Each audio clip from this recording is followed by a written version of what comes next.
नमस्कार. महाराष्ट्र नवनिर्माण सेनेच्या मनसे घडामोडी या बुलेटिन सत्रात मी तुषार खरे तुमच्या सगळ्यांचं मनपूर्वक स्वागत करतो. आता आपण जाणून घेणार आहोत या आठवड्यातल्या महाराष्ट्र नवनिर्माण सेनेसंदर्भातल्या काही महत्त्वाच्या बातम्यांचा आढावा.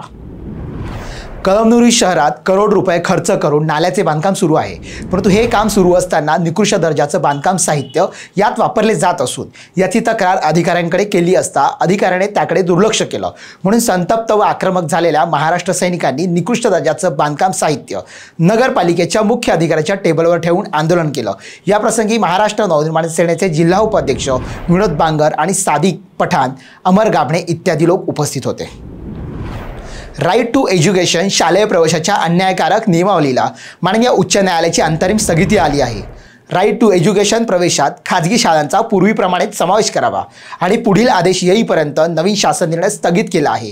ही मागणी महाराष्ट्र नवनिर्माण विद्यार्थी सेनेचे अध्यक्ष अमित साहेब ठाकरे यांनी राज्याचे शालेय शिक्षण मंत्री दीपक केसरकर यांच्याकडे पत्र लिहून केली होती. पुण्यामध्ये महायुतीचे उमेदवार मुरलीधर मोहोळ यांच्या प्रचारार्थ राजसाहेब ठाकरे यांची जाहीर सभा झाली. या जाहीर सभेत बोलताना राजसाहेब ठाकरेंनी माझ्याकडे पुण्यात करण्यासारखं बरंच काही आहे, त्यामुळे मुरलीधर मोहोळ यांच्याकडून माझ्या बऱ्याच अपेक्षा आहेत.